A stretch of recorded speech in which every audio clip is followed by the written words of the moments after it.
Well, hi folks. Welcome to the Prepared Homestead. This is Travis and Rivka. So we are going to do a little live stream for y'all folks. Hold on just a second. I'm getting some stuff on our end here. So give me just a second, folks. Okay. A few seconds won't kill you. All right. As I'm banging around on this thing and making lots of horrible noises, I'm trying to get my phone to work so that we can use it to kind of monitor the little chat room. Hold on. Every time we do this, we have some kind of technical difficulties here. Oh, there we go. All right. We are going to start off with some news first, and then after the news, we'll do some question and answers, or just, like we always do when we do a live stream. It's just kind of a free-for-all. Hello, Dan, and hello, Debbie, in the chat room. So that's what we're going to get started with. Mary, good evening. So we're going to get started with some news that's happened, at least to my understanding. It's come out in the last 24 hours. And then, like I said, we'll just get on to, I don't know, a free-for-all or something. We'll just, whatever we decide to talk about. So we'll go ahead and split the screen here. This is not the one I wanted to talk about. Let's talk about this.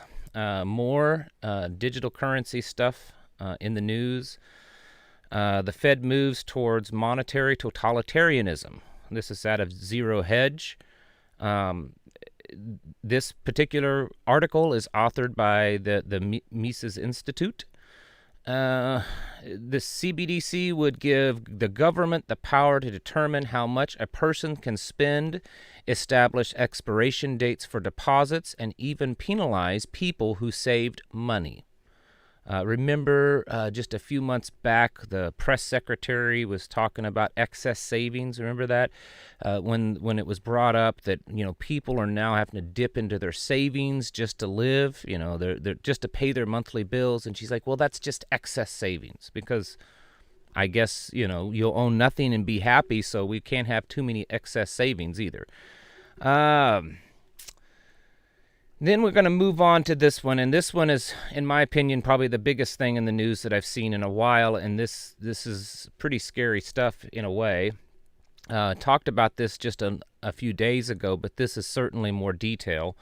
It'll wipe out every dollar in the world. New crash fears as $80 trillion go missing. Remember the other day when we were talking about $22 trillion in losses just here in the United States? Not everything. That's just like stock market, crypto, bond, housing, $22 trillion loss.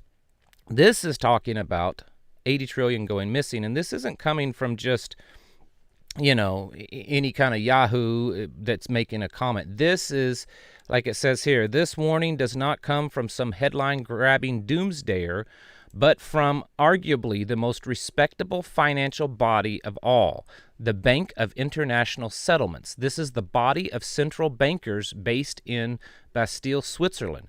The BIS is known as the Central Bankers Banker, so it's kind of the boss of all the bankers, an umbrella body for august institutions such as the Bank of England, the U.S. Federal Reserve, and the European Central Bank.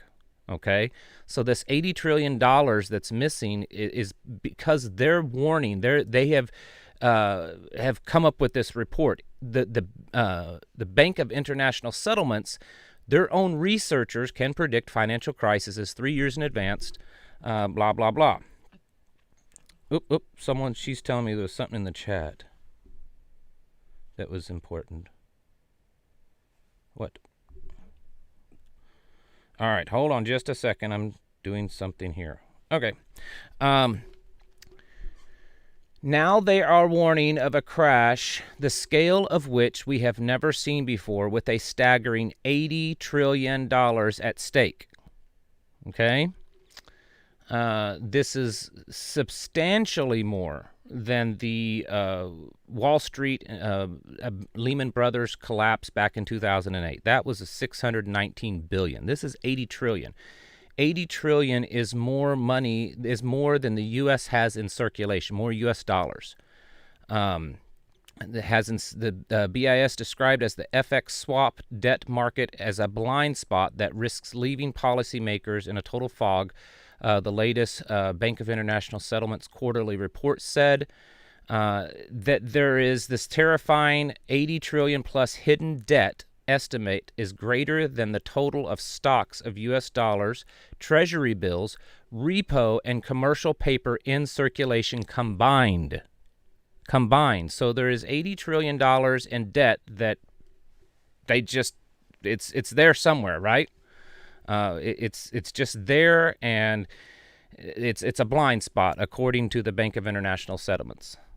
And it's that 80 trillion, again, I'm going to repeat this. That total is more than U.S. dollar treasury bills, repo and commercial paper, the stocks of U.S. Treasury bills, and in circulation combined. So basically all of that stuff combined, $80 trillion is more than that. And they are predicting a collapse. Now, what we were just talking about with the CBDC thing, doesn't that sound like that would just coincidentally work out in their favor?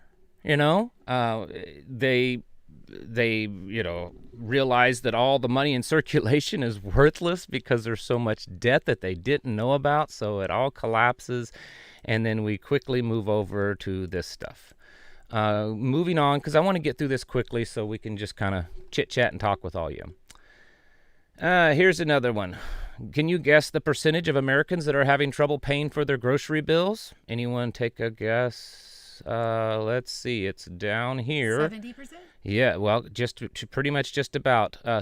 Technology platform Swiftly reported Wednesday that 69% of shoppers say they are struggling to pay their grocery bills after months of persistently sky-high inflation, and 83% currently rely on some form of coupon loyalty program to put food on the table. That's a staggering number, folks, for the strongest economy in history. I mean, for us to have the strongest economy in history, that's a staggering number. Moving on to other things. Hospitals in the U.S. are the fullest they have been throughout the pandemic, but it's not just COVID. This goes back to what I was talking about, I think it was yesterday, about the triple-demic, the COVID, the flu, and the RSV. And I know that a lot of you are saying, yeah, these are government numbers. Since I made that video, I have received numerous emails and comments from people that work in hospitals, and they're saying it's true. They're saying that the amount of people that are in the hospital now is far more than it was when they worked during COVID. I'm not saying that's the same case everywhere, but I am saying that some of my listeners that work in hospitals have reported to me that where they work, this story is correct. Moving on to international things with war, Putin threatens preemptive nuclear strike, sounding like George W. Bush, nuclear strike as war drags on. And so up until now, Russia has had a policy that a nuclear strike would only be a defensive one, but they are now considering shifting their policy to a first strike policy because they believe that they are in such grave danger because the United States, and predominantly through NATO, is trying to destroy them. Did you see who got Person of the Year? Yeah, Person of the Year. I didn't bring that up on here, but it was Zelensky, Time Magazine's Person of the Year. Yeah. Let's see. U.S. to levy human rights sanctions on Russia and China. So this is just more of it. There's a YouTube channel that many of you have probably watched. I know I've heard some of you talk about it. And it's a family that live in Russia. And it's just a video of their daily life. It's a pretty cute video channel. We watch it every once in a while. And they're reporting that automakers are leaving Russia, and they went on a trip outside of Russia, and their debit cards and stuff do not work. They can't get money out, and they're shutting, like MasterCard, Visa, all that kind of stuff. None of it works. And so all of that kind of stuff, the sanctions and everything, is just making Russia feel like they're in the corner even more. I mean, we're just poking the bear even more. I guess, I guess so that we can, continue having a good laundry service for our money. At least that's what the politicians want. And last thing in the news, another pretty big deal. Pentagon gives Ukraine green light for drone strikes inside Russia. Now, of course, this comes after the drone strikes that have already landed inside Russia. I'm sure that was all somehow coordinated with, and the U.S. gave aid to that. But we don't have any proof of that. I did see something, and I thought I had it here in my little news stuff, but it's not. That Putin also said that if a missile, I don't know why there's the difference between a missile and a drone, other than a missile is typically more powerful, but that if a missile strikes in Russia, that they will consider that a pretty big deal. They will retaliate, potentially nuclear retaliation. So that's the stuff going around the world. Just like I say all the time, it's always busy. There's always a lot of big stuff. I mean, we've got global World War III looming, lots of shortages. It looks like that it's possible that they're going to kind of bring us into a new health crisis. And then, of course, the economy is just, it's looking bad. I mean, it's when we're talking into the trillions of dollars of loss and trillions of dollars that's missing, we're talking,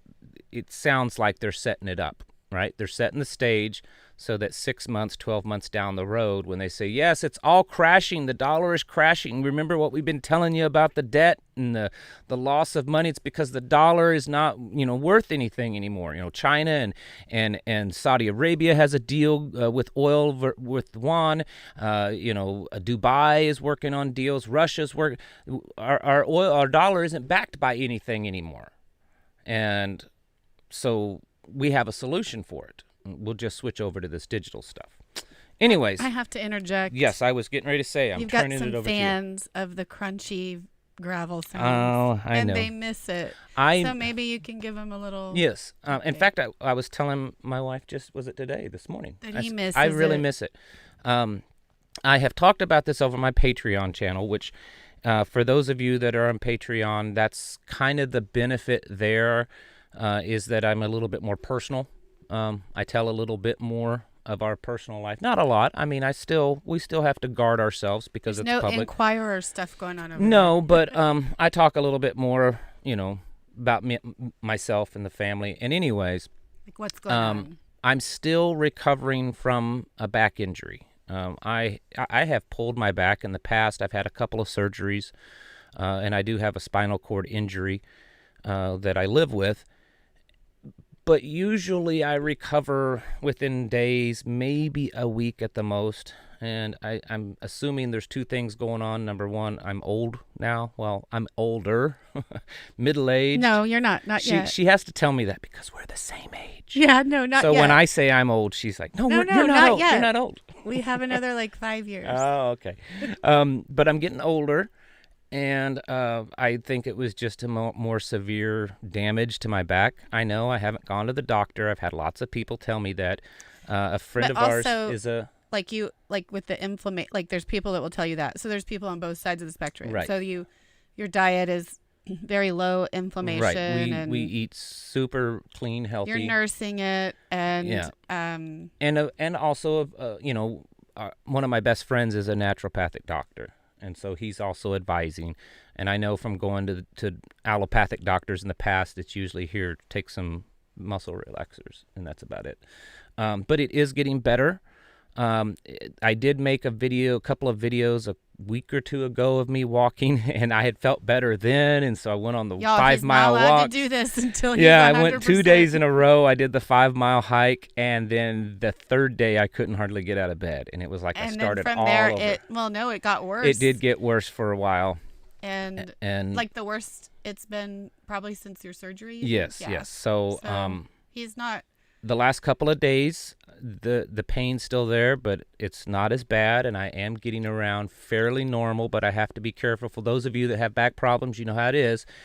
if you move just the wrong way, oh, can't move that way. That's how it's been. As long as I keep myself in a particular position, I'm okay. And then today you had a little relief because of a friend. Yes, a friend sent me a TENS unit. I used to have one, and it broke, so I haven't had one in years. And so a friend sent us one, and I was using that today also. So that was helpful. So anyways, as soon, because I am faunching at the bit, I want to get out there and do it too. I love it. It's not just that it's healthy. It's like my little zen, quiet time. It's his alone time. It's my alone time. Away from it's all the chaos and crazy. Yeah. It's 5 miles into the national forest. I'm usually walking about an hour and 45 minutes or so. I know that the video you see is a much shorter version of that. So I am hoping and praying and keeping, I'm hoping and praying that a week, maybe another 2 weeks, week or two, we'll just see. I'm really trying to be careful, and that is tough for me because somebody said your beard is hiding your teenage zits. You can't be that old. And then somebody else said that he's 61 and he doesn't feel old. So you have quite a bit to go. Yeah. See? In case someone asks, I'll go ahead and show my coffee cup. That was a gift. Mm-hmm. So. From who? From you. Oh, from me. Yours truly. So that's the story on that. I'm doing better, but I'll admit that there were a few days there that it was extremely rough. Two Doctors Homestead. Thank you for making these videos. Get better. Thank you very much. Definitely.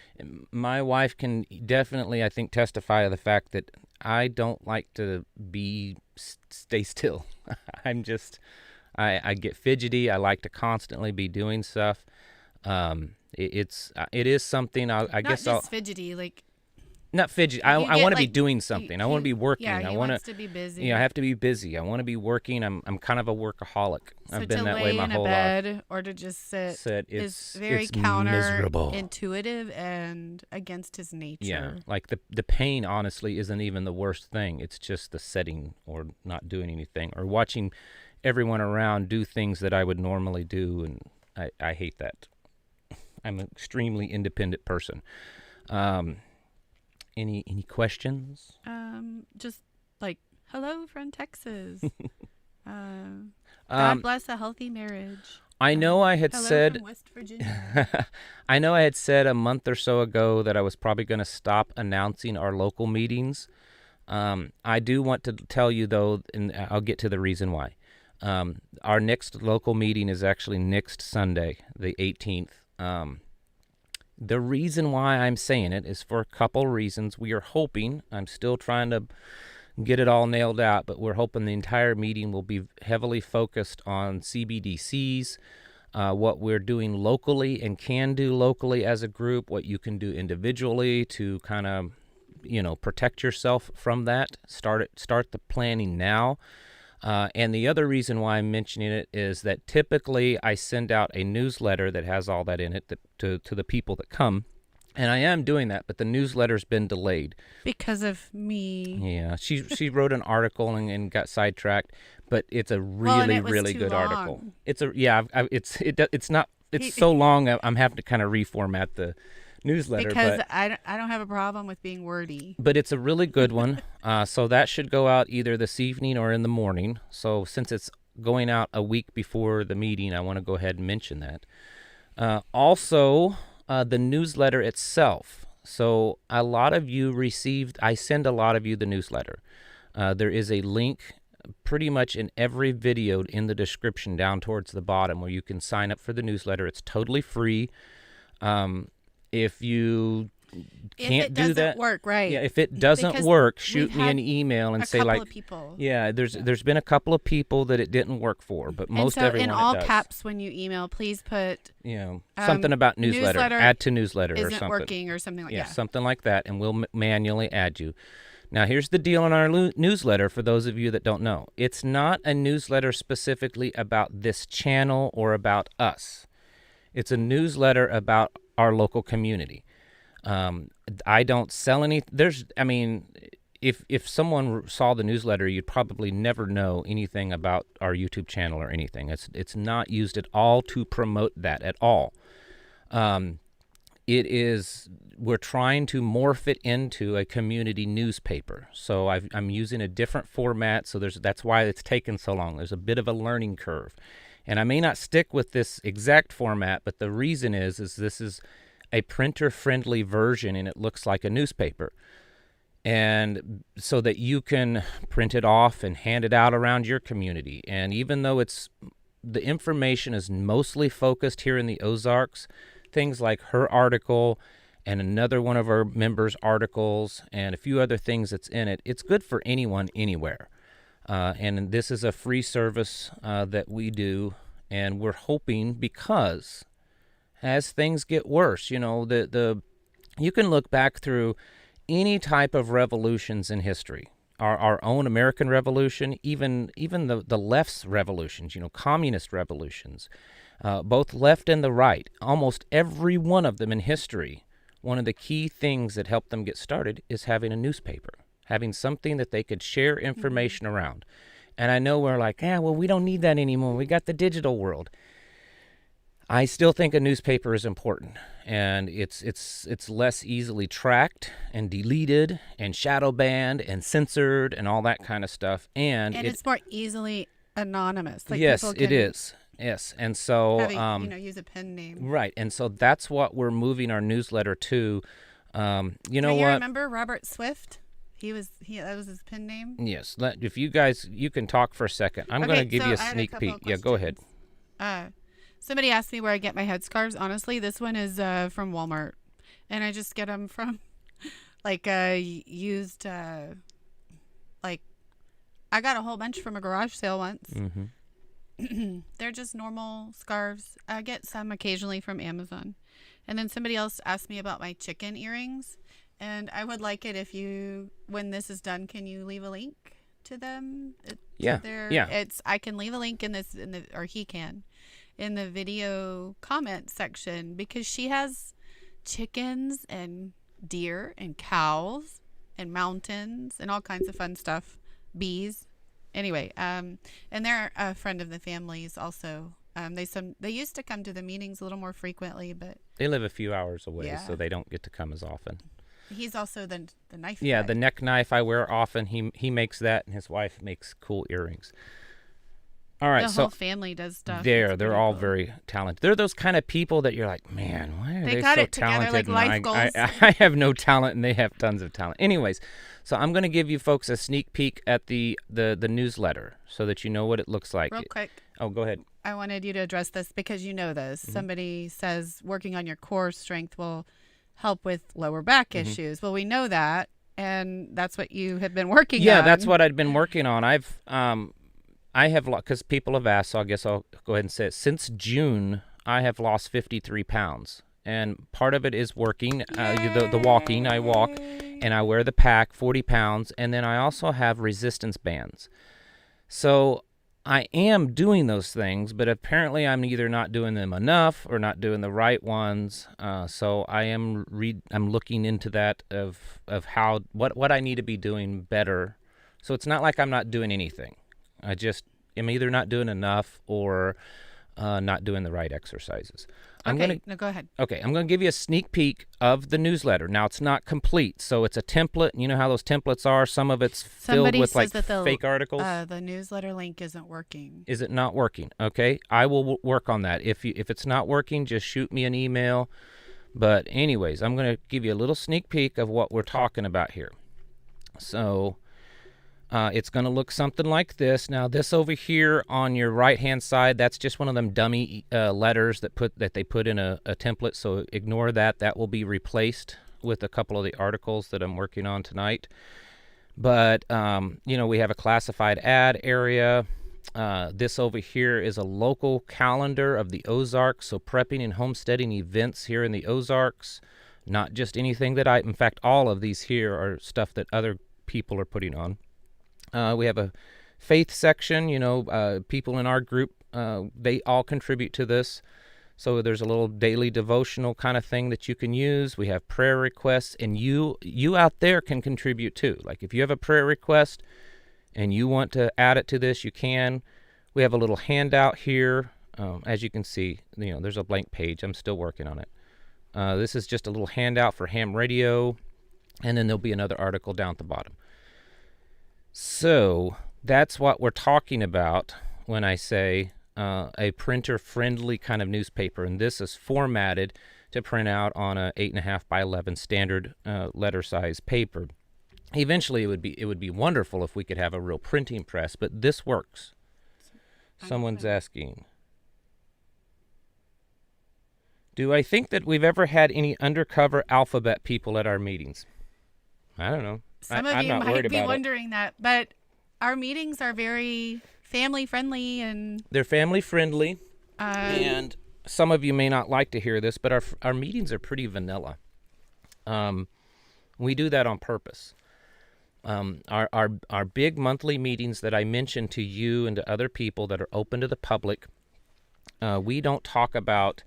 So there's one more issue. Your Rumble link says it's not found. Okay. Sometimes those links change over time, and I have to go back and put new links in. So Rumble and the newsletter. All right, I'll work on those. Thank you for telling me, folks.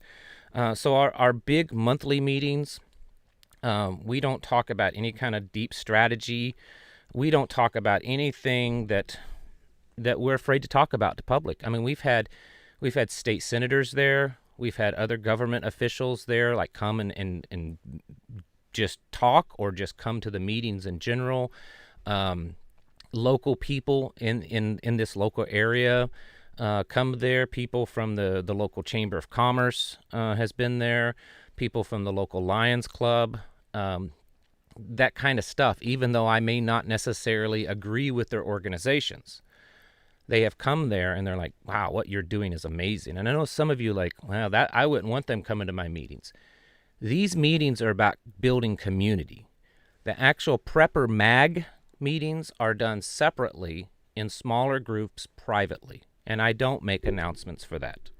And we don't even make those announcements at the meetings. So that's all done privately and quietly.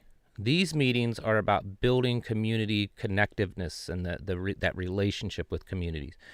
And while there could have been a time or two, most of the people, you get to know them, myself, and there's a circle of people that I trust that come to the meeting that we all have either a strong law enforcement or strong military and law enforcement background. Some of us have, some in that circle have been federal, work on the federal side of things in law enforcement. And so we're pretty good. So they know that. Yeah, we're pretty good at sniffing people out. Ugly underbelly. Yeah, we're pretty good at sniffing people out. And, overall, we've had a great, great success. We've not had any incidences in the meetings or anything like that. So it's not something that I'm honestly worried about, and that's, somebody said, sorry, I have sent 3 or 4. I think you've got a few people. They always say this. This is every live. People have sent emails, but please try and explain how many you get a day, and if you haven't responded. Yes. And it's important what they should do. I understand that your emails are extremely important to you. They're important to me too. They're important to us, and we both work on them. Sometimes you may get a response and it's her. Sometimes it's me. I get probably 200 to 500 a day. It varies. 200 to 300 is pretty normal. I mean, my inbox right now, and just one of them, and I run 3 email accounts for this channel, and the one that has the most right now has over 2,000 emails in it that are still unread, and that was just a week ago was almost 4,000. And the last time I did it, I worked on it for a few hours, like 2 or 3, maybe 4 hours. Yes, and I think I only was able to kind of scroll through maybe 1,000, but.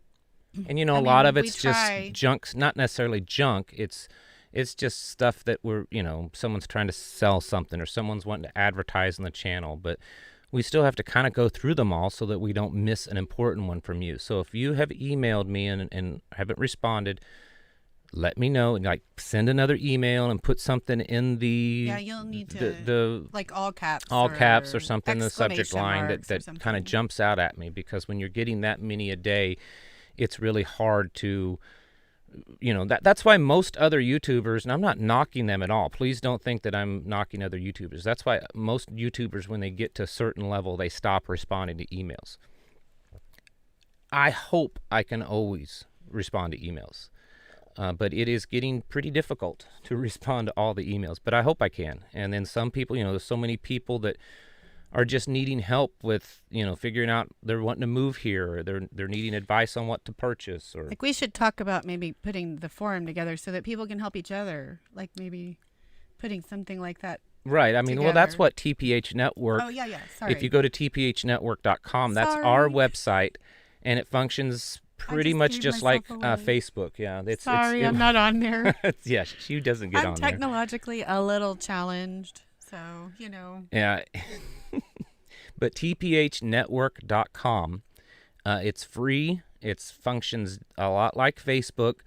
It's a free speech platform that we run. I pay for it. There's no charge. There's no advertising on it. If you want to make a donation to help fund it, because there is a monthly cost to it, that's fine, but you don't have to. But anyways, there's tons of groups in there, and you can ask questions, and a lot of other people. Yeah, if you have questions, you can ask it. A lot of people There are a lot help. of group experts, basically. I mean, we have people that we would consider more expert at certain tasks and things than us, we are. Yeah, for sure. That are in there. I mean, we have a lady that's I think we would call her an expert seamstress. Mm-hmm. Yes. And gardener. Yes. And canner. All three. She's just one lady, but there's a lot of a lot of people, men and women, and different groups. And people that have been homesteading longer than us. So if you're wanting advice or just general information, and you're having a hard time getting him, maybe head on over there. Yes.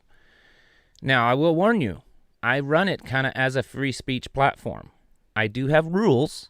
I ask for everyone to be respectful, and to whatever you post be something that's considered family friendly. But I'm very lenient on things because I want it to be a free speech platform. And if someone comes in there with a certain religious belief that I don't agree with, as long as they're not attacking someone, that's fine. It's and we don't mean like offending someone. No, not offending. Attacking. They're just, like attacking someone. If someone puts a little joke in there that has a bad word in it, as long as it's not, overly vulgar or, really, really harsh, I'm okay with it. So I get a lot of people like, hey, someone posted something and had a cuss word in it. It's a free speech platform. I mean, I run it. It's my rules. And and if there are issues that you have to. Yeah, I mean, if it's bad, I have. If it's bad. I don't know that I've ever actually removed anyone from the platform. I have removed certain posts, but I'm not sure that I've ever actually deleted anyone. So No More Libs said thank you for the prayers that your group sent. Do you know? Oh, yes. Who that is? Yes. I hope that you are getting better, brother. We have been praying for you.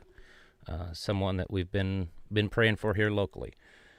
There was something else I was going to mention. Somebody says this is their first time here and asked if we are preppers. What's going on here? Hi. Yes, we're Welcome preppers. To the Prepared Homestead. The Prepared Homestead, yes. We're also homesteaders.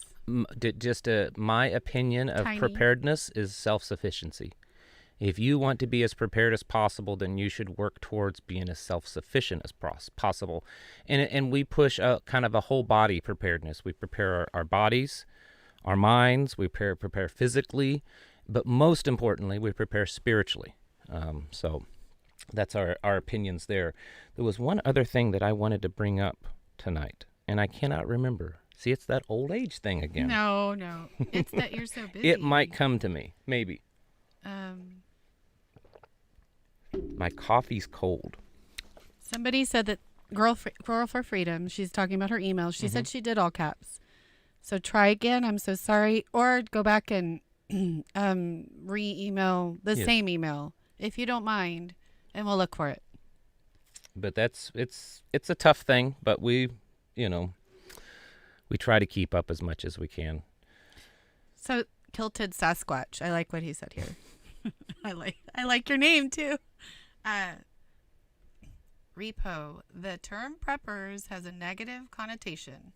I refer to it as living the way my grandparents lived. That's true. I agree. I personally am not a fan of the term preppers.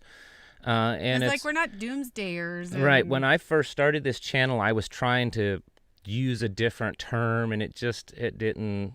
I don't even remember what it was. It's been so many years ago Set now. apart. Yeah, well, that was the way. channel name. I was just trying to use a different term for prepping, and there have been a few others. I know Pastor Joe Fox over at Viking Preparedness. He uses the term a lot of neo-pioneers, and I love that. But it's just for some reason it hasn't caught on. I don't know why, but I love the neo-pioneer name term for it. Somebody said they've been here for, let's see. I've been here for 3 minutes and I haven't heard of homestead stuff yet. And I'm like, calm down. Because this is our live stream. Yeah. You missed the first, which I talked about news, and then if you see in the title, it says Q&A. So yeah, so we answer if you have a homesteading question, ask it. I want to hear your homesteading question. Yep. You have to scroll down, though. Yeah, I am. Nestor Vasquez. Thank you, Nestor Vasquez. No question with that. We're backed up on the comments, so we're getting down to the bottom. Are we going to just talk homesteading or just sit here? I don't know. Let's go down to the bottom. That's what he said. Oh. I know. I was trying to go through that. Okay. I'm messing things up for her. This is how our live streams typically go. There's it's anarchy. You don't have to stay though. If it's boring there's to you, there's no rhyme or reason or structure or anything. It's just us getting on here and we just talk. In fact, when I did the little news thing at the beginning, I don't know that I've ever done that before. I just thought I'd throw that out there because there was some important things I thought we should be aware of. Usually it's just us babbling on for an hour or so and trying to answer questions and stumbling over our words.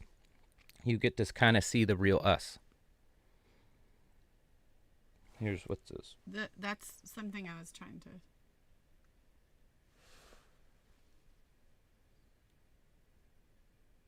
Wasn't sure.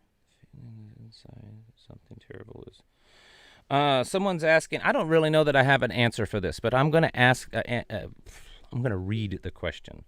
Chop18 says, why do you think Twitter would be sold to Elon with so much damning information at Elon's fingertips? I have this feeling inside of me something terrible is going to happen by Christmas. It's possible. I've heard people talk kind of along the same line as that.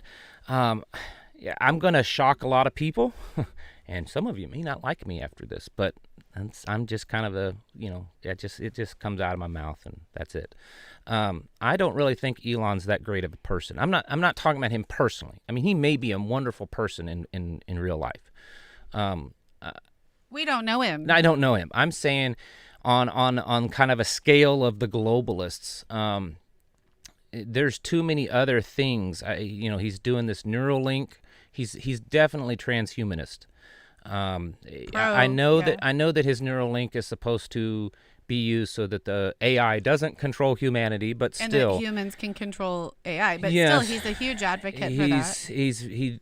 So much stuff of his stuff is very satanic and everything, and I know that he's become this darling for the conservative right, and he does appear to politically lean right, but I don't put a lot of faith in that he is going to be the one, because I don't do that with any human. I know who the one is, and it's not any man here on earth.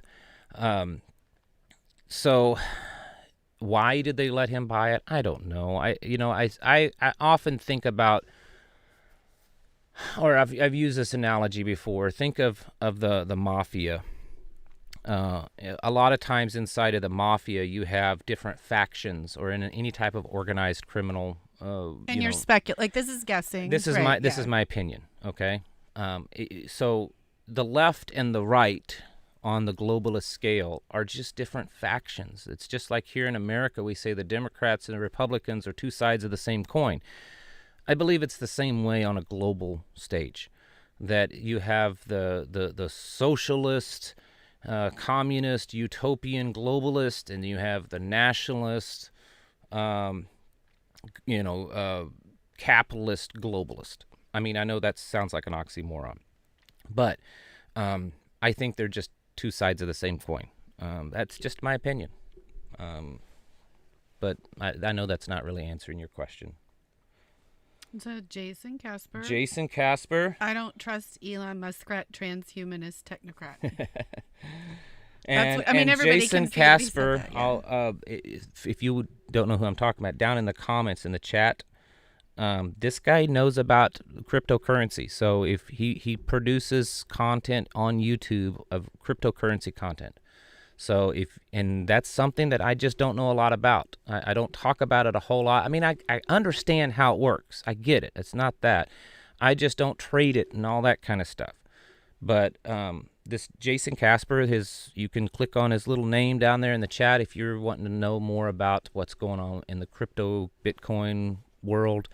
He does produce content on that. So that's someone that I would recommend to go watch. I'm trying to figure out.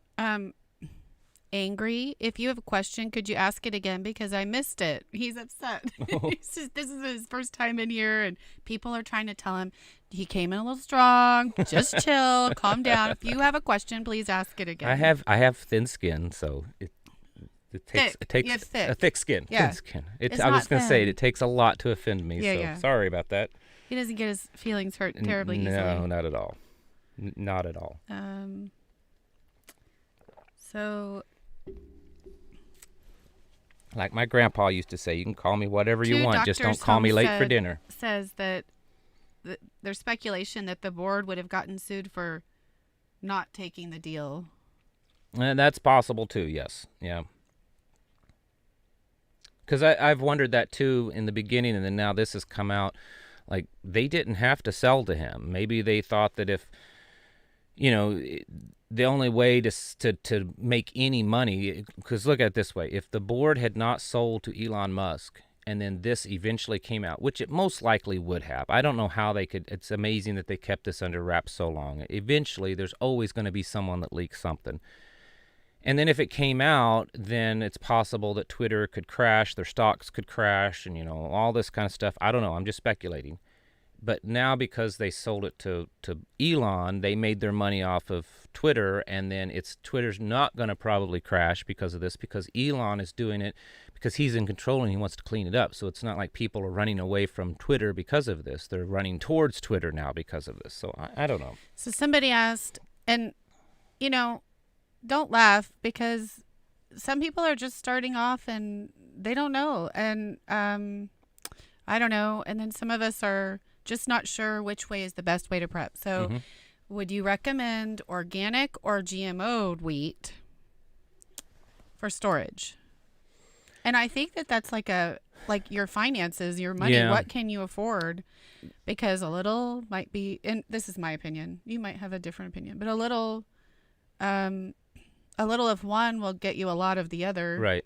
In some circumstances. So when we're able to, because we find it on a good price or we have the money, we do try to get non-GMO or organic stuff to prep. But I'll be honest with you, of our long-term preps, probably over 80% of it is not organic or non-GMO.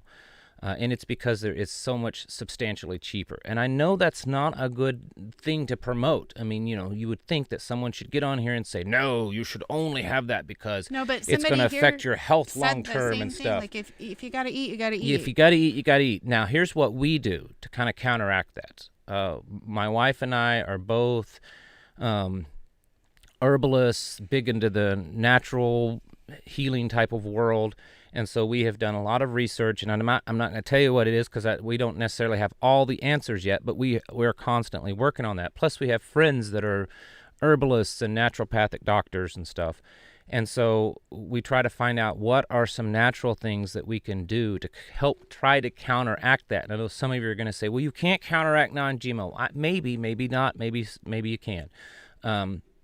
But we do our best to have those kind of things on hand to try to counteract as much as we can any offset to that. But in the end, when it's survival time, the only thing that really matters to survive, to keep you alive, this isn't long term, but I'm just saying keep you alive, is calories.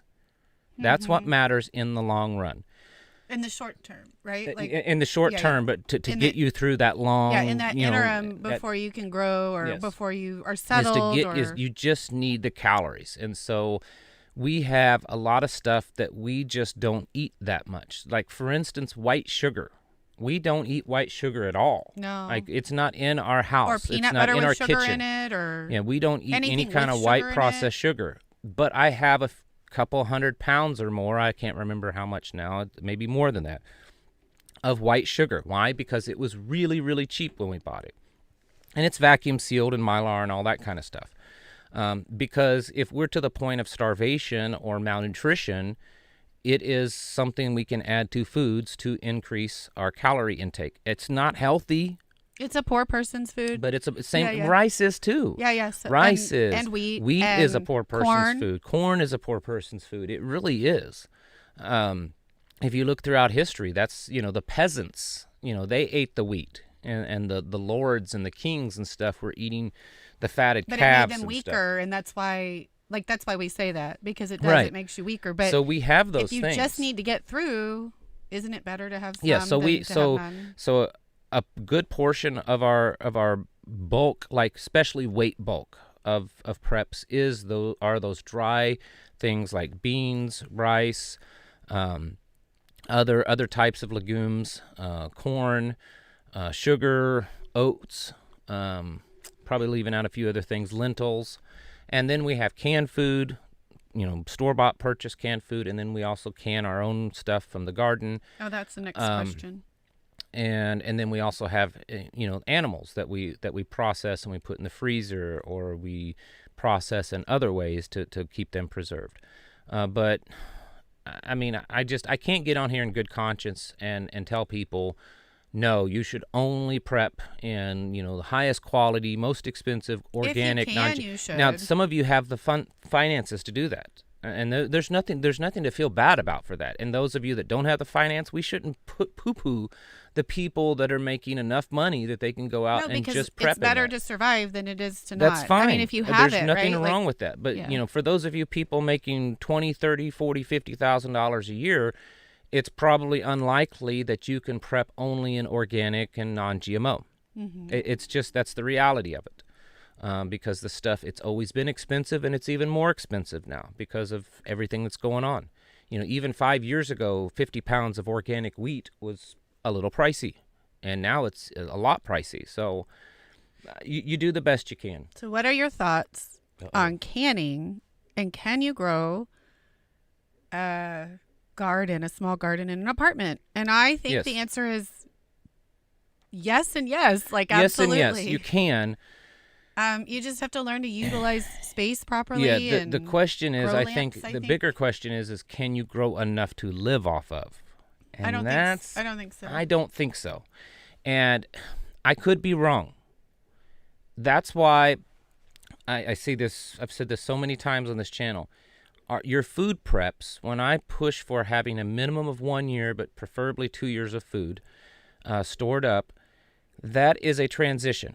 So that if everything collapses, okay, it all falls apart. The dollar, the economy, the civilization, it all collapses. You can live off of your food preps for 2 years, and in that 2-year time, you are doing everything you can to build up your production of food level up, so that by that 3rd year, when you're starting to run out of your food preps, your food production is enough that you can survive off of that. Because very, very few people, and we have the land, and we have a huge garden. Our garden is like 8,000 plus square foot. Even at that, we're still not producing all of our food. We're feeding 5 people in our home. So that's a lot of food, And we're expanding every year. We produce more every year. But, if we could not go to the store starting tomorrow forever, could we live off of what we've grown? No, we couldn't, but we're getting to that point. Yeah. So a couple of things. Somebody said, I just mixed another batch of your knockout tea. Mm-hmm. Somebody else mentioned the newsletter. So for those of you that are just tuning in, we know the newsletter link is down, and I think what was the other one? What were the two that were down? The The newsletter newsletter- and TPH? No, one of the other ones. Someone. So we know a couple of the links We'll are go down. back and look at the chat. And we're going to fix it after the live. Thanks for everybody, to everybody for letting us know. But then somebody else is like, what are you going to do when people come after you and they know you have food and they're hungry? And that's something that, could be discussed in the TPH area with other people. But I mean, there's general rules of thumb. Yeah. There's a lot of reasons. There's not just one. Number one is, do your best to live in a place that you may not have to deal with that as much. No place is completely safe. Live in a place in a way that you can hide some of that. So, like if you're driving by on the road, you can't see that you have tons of gardens and stuff. Maybe you live back off the road. Live in a place that you have neighbors around you that are kind of like you and that they're all going to work together and you can kind of create your own little group. Make sure you work on your own personal self-defense, that everyone in the family understands what's going to happen when it gets to that point. And then form small groups so that you can help depend on each other, your neighborhood. That's the ideal situation. So it is possible to do that. The further you live from the big cities, by far the best. I mean, if you want to be especially if you just look at any kind of movie scenario, there's some of it's pretty accurate, these apocalyptic movies. The cities, you're either going to be controlled completely by the government, or it's just going to be every man for himself, and it's just going to be big scavenging, and whoever is the biggest and strongest wins. Out in the country, you're still going to have a lot of problems, but you're able to be more self-sufficient because you can take care of your own. Plus, the big thing is there's less people. Even the small little towns, and this was a question I got a few days ago. What about people that live in the small little towns, like way out in the country? And out here we have lots of them. They have 2,000 people or 1,000 people, and there's no big towns around. They're going to fare better than the big towns, but, they may still have some problems. And I could certainly see those little towns kind of closing themselves in, so that they're not accepting outsiders. And of course, this all depends on the actual scenario. The possible, one of the most possible likely scenarios that we could face is that the systems kind of keep going, but they're now under different control and under different rules. And so you either, give in to the beast, the digital ID, the digital currency, the control, the stuff in your arms, all of that, and then you can kind of have some semblance of normalcy, even though they're really controlling your life. Or you're living in the darkness as basically a criminal unit. You're just an outcast of society. You're either out in the middle of nowhere, or you're sneaking around in the cities trying not to get caught. That's probably a more likely scenario. This thing that a lot of these movies show, where there's just even when I say a collapse, I don't mean a collapse that government will collapse and there's no more government. It's more of an end of the world as we know it now kind of scenario, but it doesn't mean that the world is actually ending. Hope that helps answer the question. Somebody said, what was the first thing you prepped? And then somebody said, my mind. And there are other comments being made about, God's plan, and in an hour this may not even exist, and all of this, jargon, like the discussion going on here. And we don't poo-poo our faith in God at all. No, that's not at all. No. In fact, that's the number one thing that we focus on is our faith, and that's what motivates us to do what we're doing.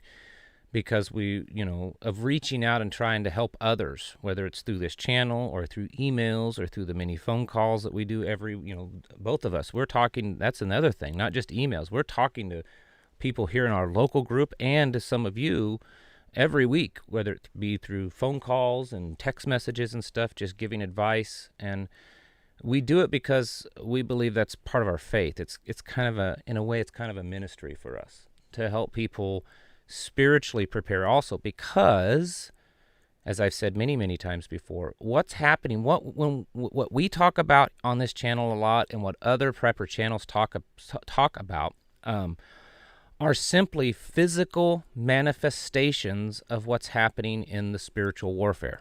Okay, so when we talk about the dollar collapsing and World War III and pandemics and, digital currencies and digital, IDs and all of this kind of stuff, those are simply physical manifestations of what's going on in the spiritual world, which is spiritual warfare. And so we have to, because we are both a physical and spiritual being, we need to prepare both. So we have to prepare the spiritual side, which is, drawing closer to the Father, okay? Reading His Word, prayer, that kind of stuff. And then we have to take care of our physical side, which is the physical training, the mental training, the physical things around us so that we're prepared. Because regardless, and I'm not going to get into that debate tonight, but regardless of what you believe of how much longer we have left on here, there's no guarantees that we will not experience times of trouble, okay, as believers. And we don't know how much longer it is. I know many people say, "Oh, I think it's by the end of this year. It could be next year." I'm talking a spiritual ending. It could be decades or centuries away. We don't know. We just don't know how bad it's got to get before Father in heaven finally says, "All right, I'm smacking the table. It's done. This is the end." Okay. So we have to become prepared because, Yeshua says that we have to endure to the end, okay? And I talked about this just the other day in a video. Endurance is not like all pleasant and, that's not what that word means. When I hear someone, man, I had to endure something. What does that mentally bring up in your mind? Enduring something. It's a struggle. It's tough. If you're a runner, and you've got to you have that endurance to get to the end of the race. You have to have that toughness. You have to have that ability to push through the muscle cramps and the dehydration and the fatigue and everything. And it's that no endurance. different than what was taught with Moses and Noah and Right. Abraham and David. Virtually with Goliath every story in the Bible talk about Esther when she approached the king. Yeah. I mean, these are things that it's very obvious across Scripture that He wants us to, of course, always have faith and know that that He will always pick up the slack and handle things when we can't. But He does expect a certain amount of, oomph, I guess, from us. We have it is, and as Americans, regardless of your flavor, I don't know how to put it anymore, your flavor of, faith when it comes to the Bible. All right, I'll get to that in just a second. Someone just super chat. I'll get to you in just a second. Now I lost my train of thought. I'm sorry. That's all right. But regardless of your faith, we have had it really good here in America. We may be the first group of Bible believers in human history that really haven't had to deal with much real persecution. And I'm talking the real kind, like the kind that's going on right now in parts of Africa, where they mutilate you. They don't just kill you. They rape you and torture you and mutilate you. In parts of China. And this has happened throughout all history of anyone that believes in the only one true Father in heaven. We've had it really good here. And so, a lot of people are, "Oh man, I'm enduring because, someone made fun of me because I had a Jesus t-shirt on." That's not what we're talking about. At some point, we're going to have to go through that kind of endurance too, I believe.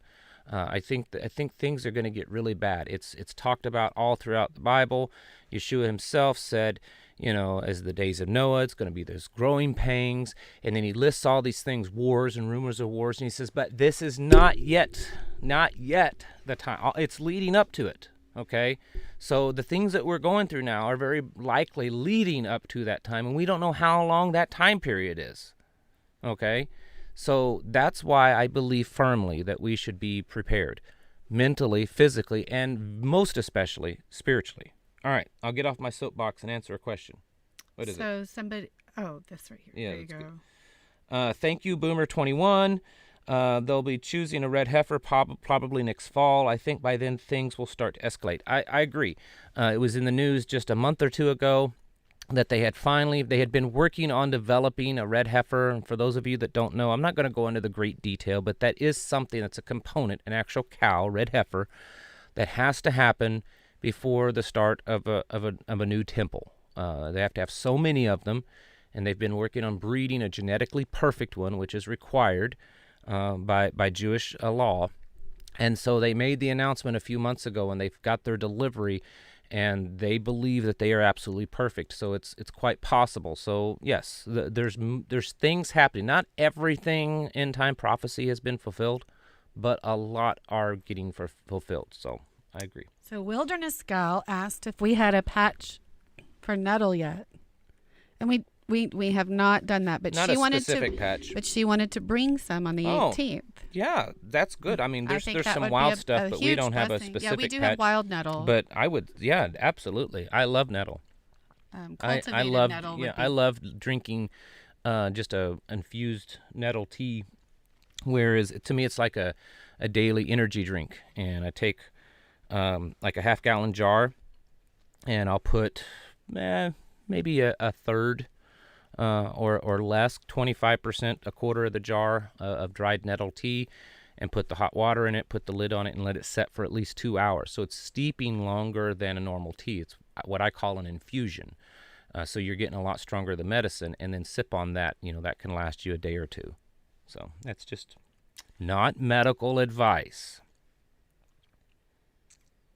Oh, she's reminding me of who she is. Oh. She told me that I complimented her necklace and that I made her son shake her hand properly. I think it might have been our younger one. I make him look a woman in the eyes, and yeah, we try to teach him to be respectful gentlemen, because there's just not a whole lot of that nowadays. She's trying to find any questions that we need to answer. There's a lot of weird people in this chat. That's every chat. Yeah, it's just every so chat. you know. Again, I'm pretty free on the even in the chats and the comments. Mullein and juniper tea for the win. I agree. Yep. Mullein is one of the best things, without going into detail, that you can do for upper respiratory. Yeah, lung repair. And ears. You can actually smoke dried mullein in a pipe, and it will actually can reverse the damage that cigarette smoke does to your lungs. It can help encourage you can't say it will reverse, right? Yeah. I'm sorry, careful. No medical advice. They're gonna delete me again or ban me or something. That's another thing, the YouTube's strict censorship rules. That actually, in my experience and from having this channel, talking about any kind of natural health stuff gets me gets them on me quicker than anything. I mean, I can talk about, there's things I talk about that I just feel that I'm walking on a thin line. But man, if I talk about any kind of like natural remedies and stuff, boom, they come right down on me. When will Luke be back on? I don't know. I can't imagine who's asking that question. Yeah, it will be soon, brother. That's my buddy. He wants to get on here sometime, so we'll make a video together. And pine needle tea. That's something that was actually, many years ago before I ever even met you. That was one of the very first prepper mindset things that I ever considered, which was, I could, scurvy was a big deal at one point. And I remember trying to figure out, how will I find a source of protein and vitamin C and, toilet paper from nature. And I learned pine needles for toilet paper. All these different considerations. So I found my local plants that I could use for. She's hardcore. That were absorbent, and that was not one of them. No pine cones or pine needles. Not for that. Now corn cobs. That's what Grandpa said they used when they was kids. You're laughing, but it's serious. It's serious. And old magazines and newspapers. Sears Roebuck catalogs. But vitamin C was one of those things where I lived, pine trees were abundant. And so I thought I could survive if I could find calories and they are abundant in case around there here, was but not on our property. a a grid down. So I wasn't sure, we don't know what could happen before, the big one, or if like in our lifetime. I just wanted to be less dependent. Yeah. And try to figure out how to do certain things. But yeah, pine needles is. That's a good one. I think people ask often. I think you should prepare. Every person should be prepared to be as self-sufficient as possible and focus on, and I know this varies a little bit, but focus on the time period of the late 1800s out west. So if you don't know your history too well, I use the analogy a lot. The Little House on the Prairie, the TV show from the 70s, go watch that for a while. That time period, how those people lived. I think if you're prepared to live in that way with the technology that they had available to them, then you will be really, really set on being prepared. They still had general stores. There still was a supply chain, but it wasn't as good. It wasn't as reliable. And mostly they took care of themselves. And I'm not saying that's what we're going back to, folks. That's not what I'm saying. Don't read me wrong. I'm saying if we prepare for the worst, right? If you are and prepared hope for the best, to live that lifestyle, then I think you'll do good. Now, does that mean that I don't believe in having any technology in my preps? Of course not. We have solar power things and all that kind of stuff, but we also have non-electric things. Like I have different saws and axes and stuff of felling trees and do I use them? Of course not. I have a chainsaw. We burn our own wood, and I use a chainsaw. But do I have those things if I need them? Absolutely. And so that's what I tell people, that time period. Hang on. I'm sorry. I lost my train of thought. It was do you have a video on Rumble about the black walnut tincture? Because somebody is saying black walnut. That was the other link that's not working is Rumble. Yeah. Okay. Black walnut hull tincture might be an interesting natural remedy for glowing in the dark. Yes. I like the way you worded that. So if you're not worried, if there's a concern about maybe potentially glowing in the dark. Yes. Having walnut tincture on hand would be a good thing. But I think, didn't you do a video? I've done a video. I'd have to look. I can't remember if I put it on Rumble or here on YouTube, but I will try to find it. I don't think you did it on YouTube. And either way, I will share the link, not in this video, but I'll just make a separate post on my YouTube channel. It's a great suggestion, and we can't recommend that enough. In fact, give me just a second. It's funny you should mention this. I have a shelf over here that I could get to quickly. That's what that is. Black walnut tincture. Black walnut tincture.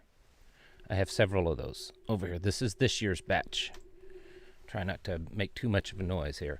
But that's this year's batch. And we can't go into what all it does, but look for the link if you're curious about glowing in the dark, right? Yeah. I like the way that was worded. It's super easy. All it is just the green outer hull of the black walnut. You want it as green as possible before it turns black. And then vodka, and that's the tincture. And yes, you don't take it internally, it's externally.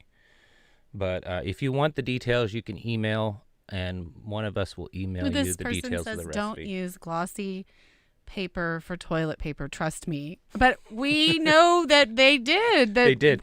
Your own family members have done this. Yeah, my side of the family, my mother's side of the family, and some of you know who she is. My mother grew up, if you heard the stories, and she's told them on this channel, I'm trying to get her to do it again, she will. The stories of her childhood sounds almost like Little House on the Prairie. I mean, they didn't have running water. They didn't even for a while have water in the house, like a pump or a pump outside. They would drip from the creek before Grandpa put in a cistern well. But anyways, yes, they would, rough up the Sears Roebuck catalog pages to make them a little softer, and they'd use it. Next question.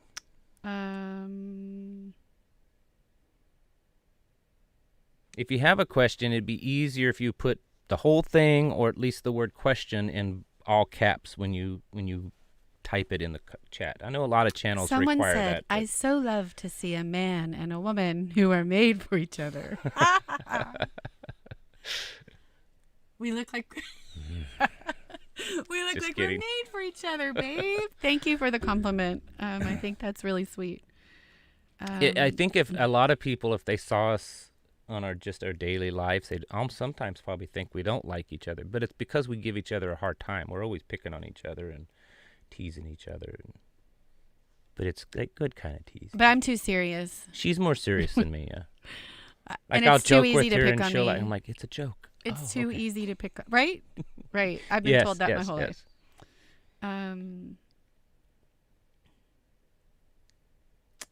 I grew mullein. Somebody asked what brand of mullein do you recommend? And the truth is that A variety. the best thing to do is grow it. But if you can't, try to find somebody that is growing it, source it that way. If you still can't, not Mountain Rose. There's another one that I really like, and we are not affiliated with them. Star West. No. Well, that's one, but that one I'm talking about is the one that Maya uses. Oh, do you remember which one that is? I don't remember. So we have a friend, and the herbs from there are always like top Yeah. quality. But the Star West, and then what's the other one? Someone will leave a comment. I don't remember some of the companies. Yeah, and if you guys have recommendations, look in the comments The section. very best herbs that you can get are ones that are grown in your area. Yeah, because Okay, the soil, there and is pollen. there is some scientific evidence that shows this on some, and so it would stand to kind of probably be most or all, that especially when it comes to medicinal uses, that a lot of the plants that grow around you are more capable of dealing with the varieties of illnesses. And they found this out through bugs, that there's certain plants that are repellent. They repel naturally. It was Frontier. Mosquitoes. Grandma Ginger helped Frontier me out Medical. there. Yeah, Frontier Herbs. She's like, here you go, honey. Yes, Thank you, Frontier Grandma Herbs Ginger. is the other company she was talking about.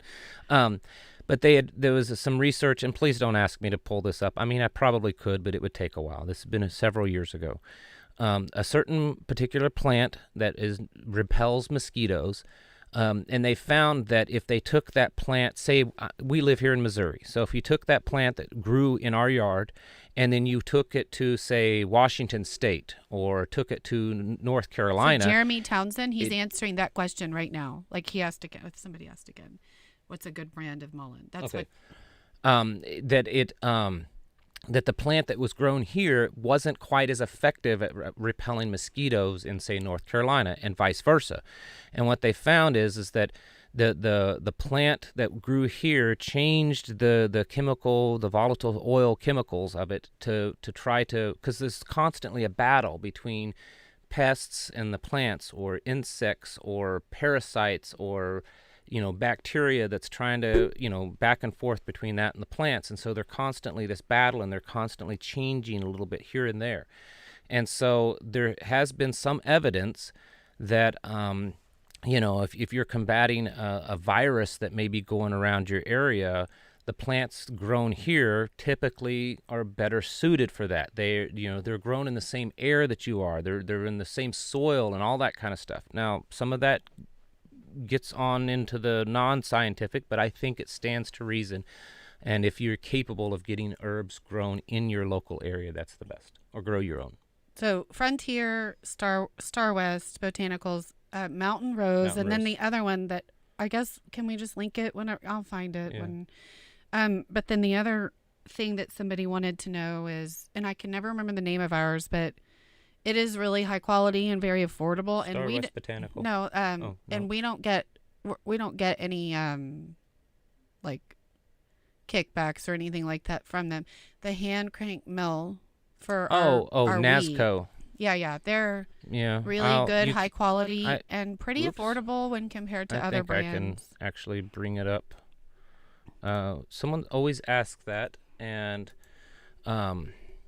this is a company that makes, and I'm not saying you have to buy this one, okay? We're talking about flour mills. Oops, it's a strange name. So, I have actually spoken with the owner of this company. What is their web address? Somebody said, if you don't have a spouse, find one, because the things that are coming, you'll want somebody with you. And I just want to encourage you all who might be single looking. You know, you guys can talk here in the chat. Maybe we could. Yeah, that's right. We could do matchmaker. All right, I'm going to share the screen quickly. All right, NASCO Nugget. We have no financial affiliation. That looks plastic, business. but it isn't. It's not. This is a family-owned small company that makes these, and this is metal. The website is nazko.com. The price is about the cheapest that you can find for a good quality hand crank mill. Let me click over here. Here we go. So you can see these prices. The silver one is unpainted. If you want it painted, you pay like $30 more. And you can do the bike setup hookup to this also. If you see this hand crank, you can get it with the hand crank or a pulley. And it's more affordable than like the Wonder Mill. Yeah, it's good quality. There's another brand. There's a couple of more expensive brands, but we found that this is very good quality. This is just our suggestion, but there are other brands that are listed in the comment section if you want to look. Sure, absolutely. But I've talked to the owner of this company a few times, and now because they're more kind of handmade or small batch made, it's not like getting something on Amazon where you order it and it's in your house 3 days. There may be like a 2 week or so turnaround depending on how busy they are.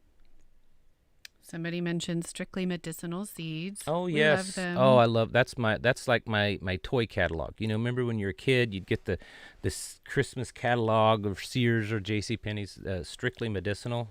Their seed catalogs. That's my favorite. I kind of geek out over that stuff.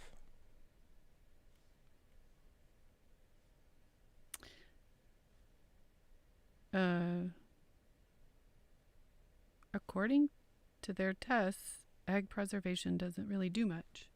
I don't know.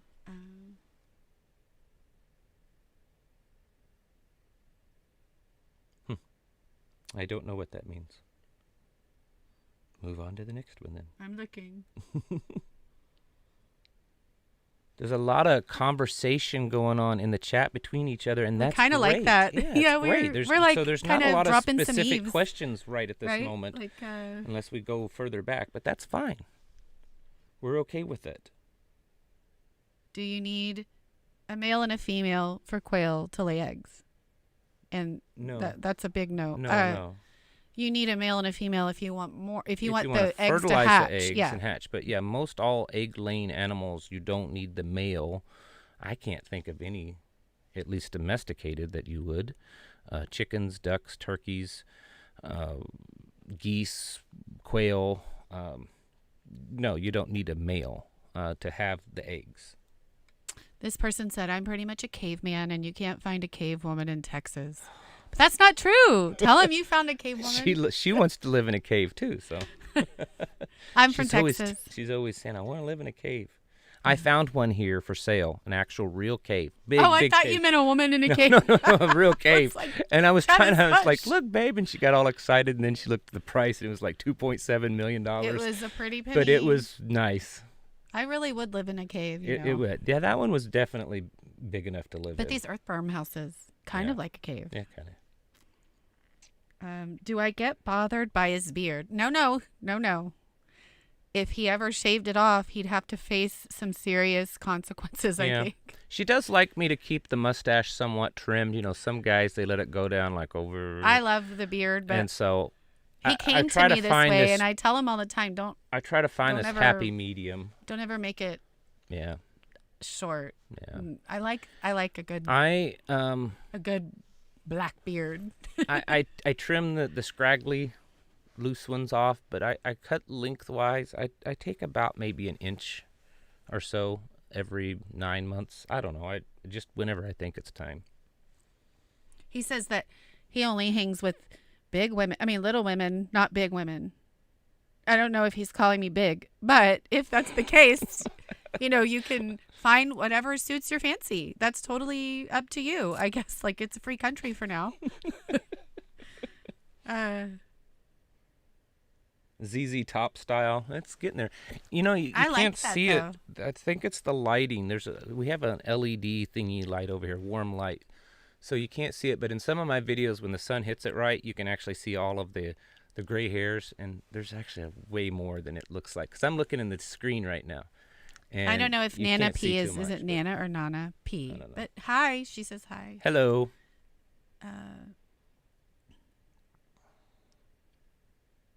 Oh, I know where East Texas is. She recently divorced, and she's just telling us her story.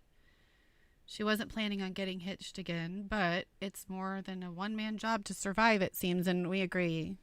If you know, There's advantages old- to being like a lone yeah, wolf. it but was popular more in the early days of the prepping movement, the lone wolf, kind of guy, because most prepping started out from this. It was the survivalist, which is really where I came out of it.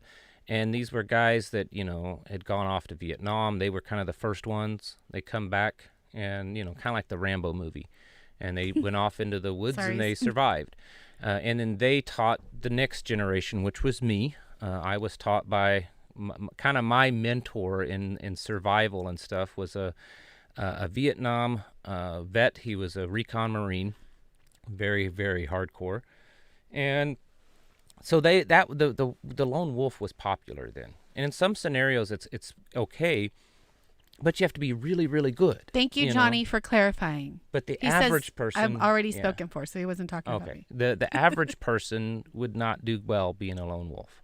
But yeah, if you're very trained, then that's So possible. your beard is epic, No. and then somebody says that they love your intro. Everybody always says that. Yes. But he thinks it would be really cool if you'd be like, instead of saying, it's Travis, you should say, it's your boy, Travis. I just thought it was funny, and it would make people laugh because it's cute. You should try it. Get on there. It's your boy, Travis. Here, do this. Can't even put my hat on right. There we go. Is that better? It's crooked, too. Yeah. Perfect. Now try saying it. It's your boy, Travis. There. There. You had your wish. That's this totally not evening. me. This is quick Q&A. This is what we're doing. And another lady says that her husband always has snacks in his beard, and she thinks it's sexy. Well, that's where we keep our snacks. Yeah, in our beard. That's where we keep them. She'll get on to me sometimes. She's like, "You got food there?" I'm like, "I know I got food there. Leave it alone." It's true. I'm like, get it off. Okay, so we have. Okay. Oh, our friend Travis NWA is in Prepper. the house. Did I see you the other day, NWA Prepper, with a beard? I could have sworn I saw you in a video with a beard. I'm so glad that you found a way for us to see that you were in here. Yeah. I can't wait See to if he commented on what I meet just you. said. I don't know if he's still in there, but NWA Prepper. Well, this just happened. He's not one too of my long ago. brothers from another mother because we goes have fast. the same name. Beaverines. That's right. Like Wolverines. Mm-hmm. We're going to say Wolverines. Well, Right. Beaverines is a prepper kind of thing. Oh, yeah. Yeah. But still, Wolverines. Yeah. Beaverines. Speaking of Wolverines, the movie Red Dawn, King's Outdoors. Real quick, sorry. I'm not going to let you forget your train of thought. They have their own channel, and we always tell viewers, if you would like, please link your channel, and we have no problem with that. No problem at all. I'm totally okay with supporting others. Red Dawn, in case you don't have it, you can watch it free on YouTube right now. They have it free to watch. You should go and watch the little intro of it where it's before the movie starts. It's just the letters, the words and stuff. It kind of tells, I said this the other day, but I'll say it again for those that weren't watching the other day. It kind of tells the leading up to the invasion in Red Dawn. If you watch it, it's kind of eerily similar to some of the things happening today. I mean, the names and the places have changed, but it sounds kind of similar to what's happening today. So somebody said, aren't quail noisy? And I think you're thinking of guineas. Yeah, quail aren't noisy. They make a little cooing sound. Yeah, but they're actually kind of sweet, like a dove almost. Like they're just pretty. But I think you're thinking of guineas, and I'm a little traumatized from the guineas. We put our guineas in the broody box with the turkeys, and so when they were little, when we got them all as chicks. We raised the guineas with the turkeys because we got them at the same time. And I thought it was the sweetest thing, but when I tried to separate them, the guineas went nuts. And so I left them in there, and then they learned to behave more like turkeys, which are Yes. much more social. Yeah, turkeys like to be around people. So like our turkeys are free range, and so they follow you around everywhere. They won't leave you alone. Well, then the guineas got to be that way. As Because they grew thought up, they were yeah, they thought they turkeys. were turkeys. So But they were as- much louder Yeah, than so the they were as loud as they turkeys. normally were. And then they begged for food. Yeah, and they would not go off and forage because the whole point of having guineas is so that they'll run off and eat all the ticks. Well, they weren't doing that. They would sit outside of our house, outside the door and outside the window Windows, constantly. roof. And then when we came outside, they would follow us around. So They went up at We night found in a- the coop. yeah, I mean, we found a they home were for them. totally they were totally yeah, they trained, were trained to just behave like turkeys. yeah. So that batch, we found someone else that was wanting some guineas, and we gave them to them. Somebody says you'll need a cage too, and you can do some research Yeah. to find cages for your Yeah, or quail. you Are can build easy one. food, like it's easy meat. Yes, they every 6 weeks as they hatch out, it's you have meat pretty easily. Now, of course, they're small, but it's an easy meat source. And the cage, you just want to make it pretty solid for predators that they can't, like raccoons and stuff like that.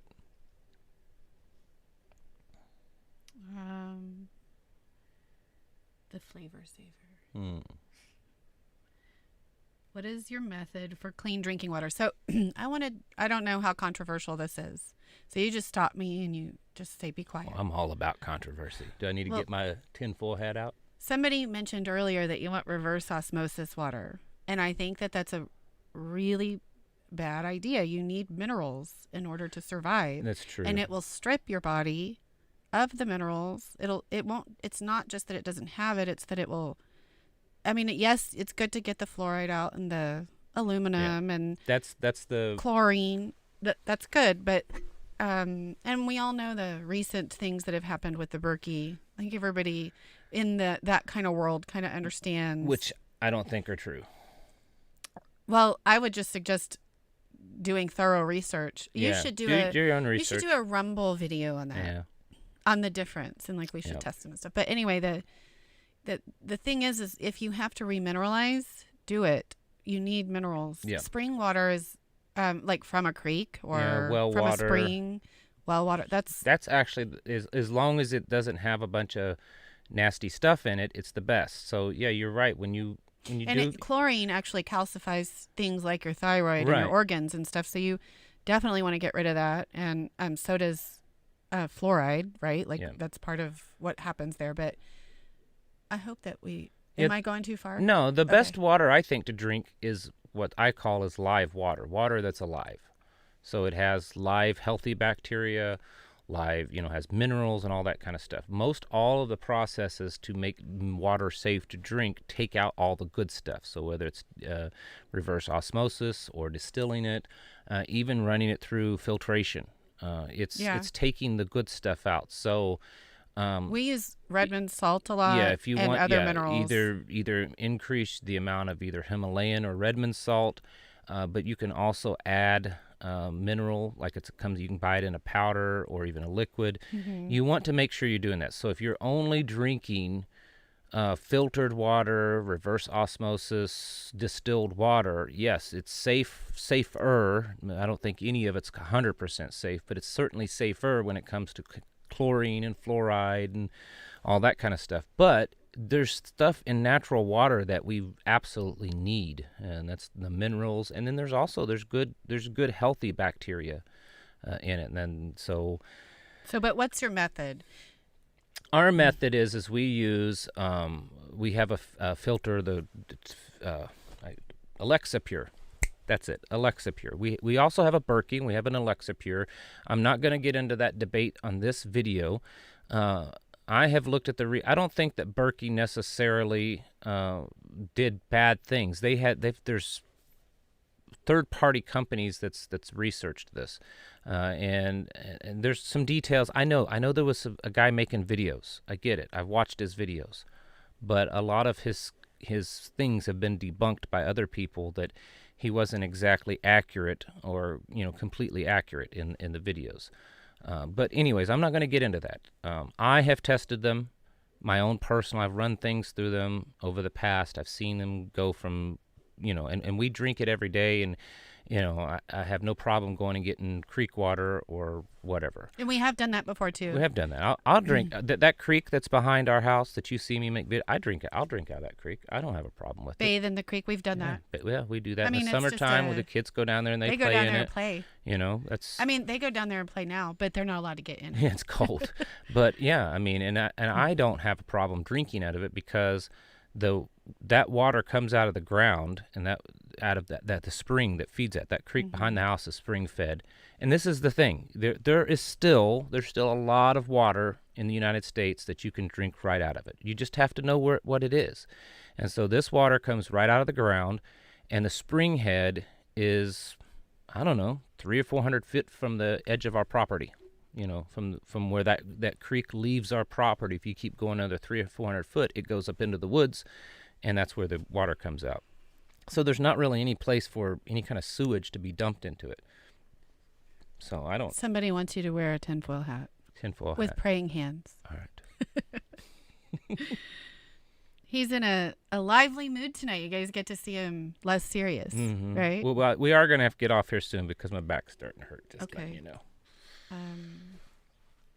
Sitting here. And this is a fairly comfortable chair, but it's an hour and a half.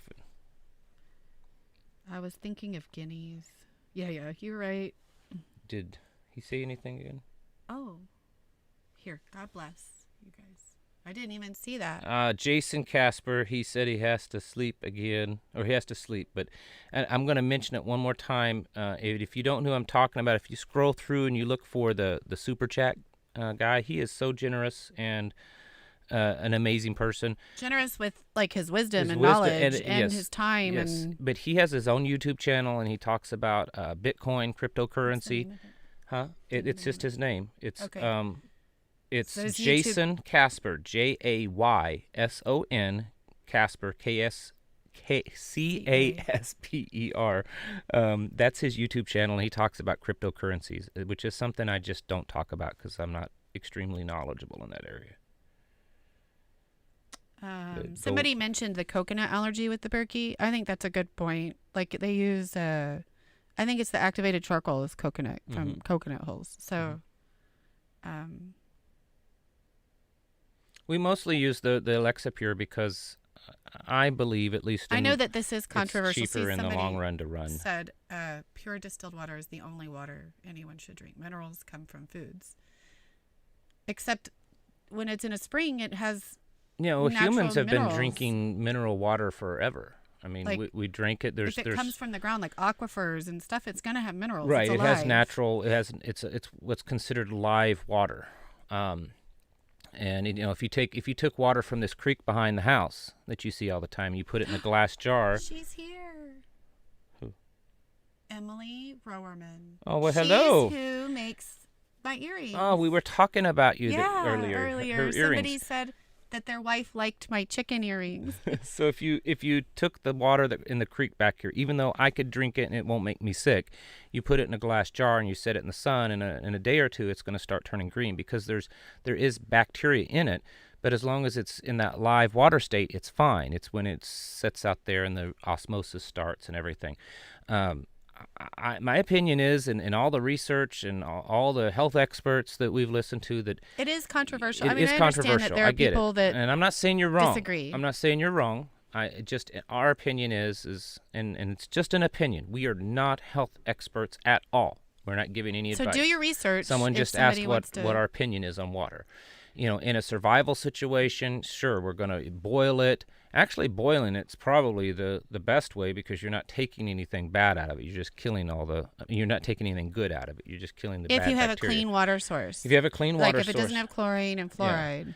Yeah. If you're doing tap water, I would certainly, filter it or reverse osmosis. That's probably the two best. And distillation. Yes. It's the same as.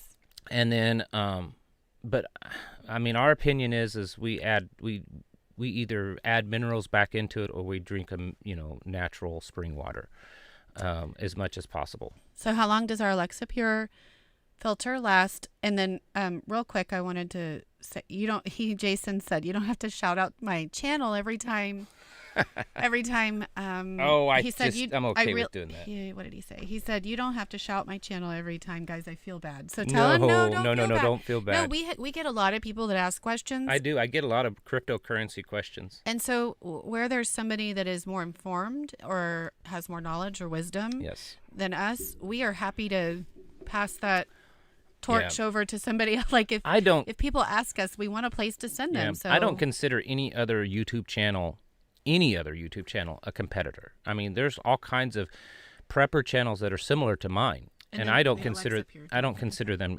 competitors at all. So the Lexapure question, now you have to realize that, because I haven't sat down and actually done the exact math, but we drink almost 100% of our water through that source. And, there's 5 of us in our home. A lot of water's going through it, mostly because I can't be 100% sure of our water source. But I drink it, but I have probably a higher tolerance of stuff because growing up out in the woods and stuff, I've drank out of all kinds of water sources that were probably not really safe. So I'd say my system is a little bit stronger at handling things. Anyways, we put new filters in probably 3 times a year, 2 to 3 times a year. So you figure 3 people, we don't drink any sodas or anything like that. Our pretty much all the liquids that our family drink on a daily basis comes out of that Lexapure. I'd say that's pretty good. I mean, it's 2.5 gallon capacity, and we probably fill it 4 times a day. At least 4 times a day. So 4 times. I haven't done the math. 4 times a day times 3 to 4 gallons. Times 3 to 4 months. Or that amount of time. That's about. And when we replace it, it's still functioning because you can clean them. You can take with an abrasive, like a green scratch pad under water, and you clean them, and it makes them last longer. And so when we switch them out, I typically take them and you put some water in like a Ziploc bag or seal it up so that there's water in it. I keep them because, if I ever can't have access to them, I'll still go use them. They still function. It's just slower. So somebody asked, and I think this is kind of a relevant question, are Italians welcome in the Ozarks? Yes, absolutely. We want to answer sorry, that. I didn't mean to laugh, but it's not at you. It's that there's this stereotype that people have of this area. There's a lot of Italians in the Ozarks. It's unwarranted, though. It's unnecessary. There's a lot of Italians. But there's a lot of everybody's welcome. There's a lot. The Ozarks. Except it's more about mindset and fundamental differences within principles and morals. For those of you that come to our local meetings, you already know this, but for those that don't, I think our local meetings, monthly meetings, are certainly not all white Anglo-Saxon. Okay, they're just not. We have families of various different races, just about all the main ones represented there. And that's actually fairly typical in the Ozarks. The Southern Missouri gets a bad rap for that, and there are certainly elements of racism and bigotry and all that in the Ozarks. But it's that way everywhere, folks. It's that way everywhere. And I have been all over this country in just about every state, and I don't see that it's any worse here. And I know you're going to say, oh, well, your skin color's different. We have lots of friends that have much darker skin color than we do. And I ask them, every one of them, I ask them, do you think the Ozarks is more racist than anywhere else? No, not at all. In fact, a friend of our couple, they're black, and she's from California and he's from Chicago, or maybe it's vice versa. And they both said that it's way less racist here than it was back in those two places. And they both said that they were a little concerned before moving here. Yeah, they were concerned, but they've lived here like over a decade now. As far as Italians, Hispanic, Greek, Middle Eastern, African, Asian, no. The thing with the Ozarks, and most people that are honest here in the Ozarks will tell you this, it's not about where you come from. It's not about your skin color or even your beliefs. It's about your character. So if Morals. let's just say you're from California and you want to move here. There's a lot of Californians that live here. They may pick on you a little bit, like, oh, you're from California, kind of, joke with you a little bit. But most of them, they don't care as long as you don't bring that here with you, right? If you're from the inner city of St. Louis or Chicago or Detroit, they don't care as long as you're not trying to bring those morals here, that lifestyle here.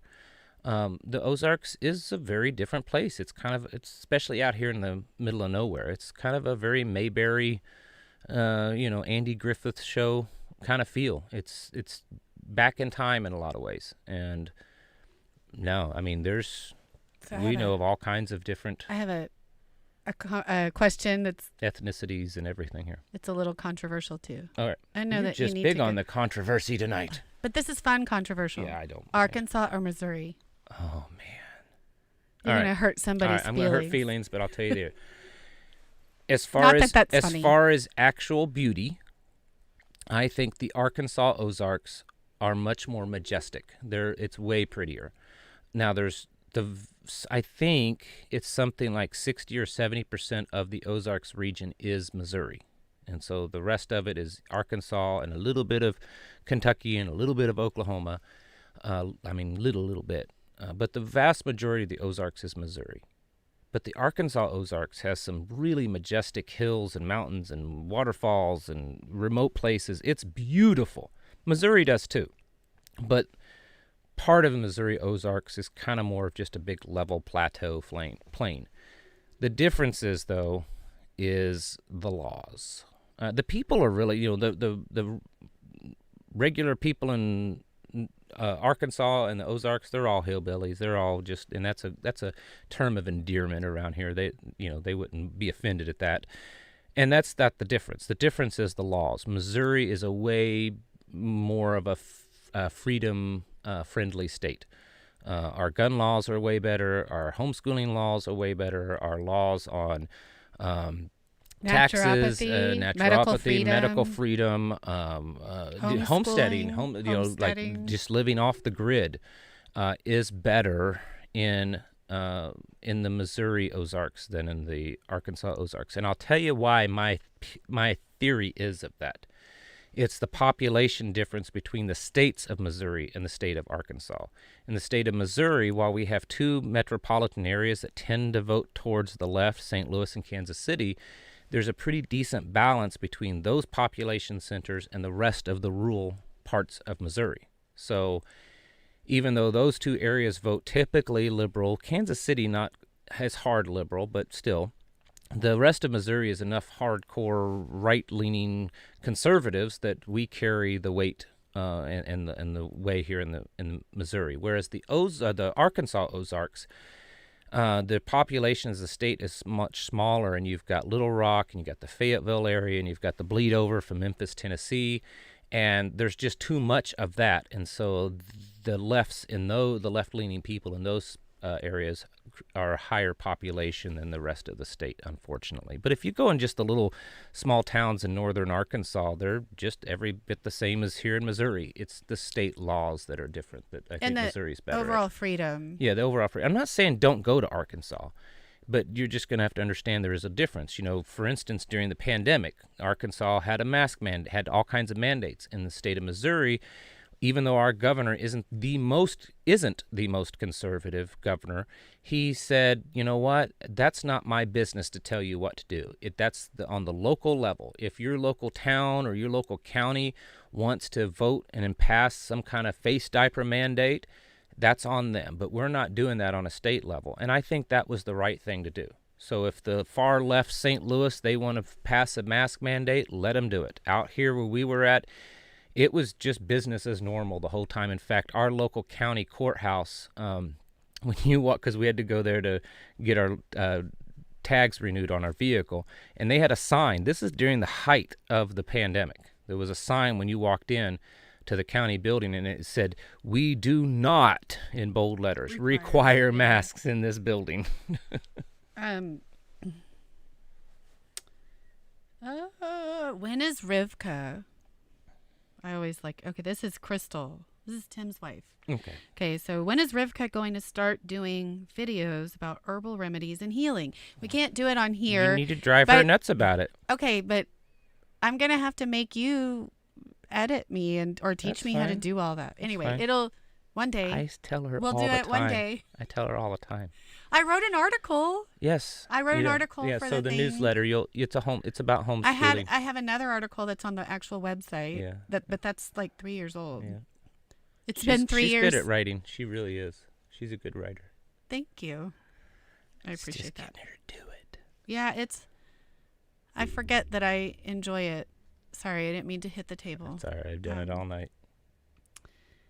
We're about ready to wrap this one up, folks. So if you have any really pressing question, you better quickly get it in because I'm ready to get up from here. You really need to recheck what you think about the laws in Arkansas. That's not quite correct.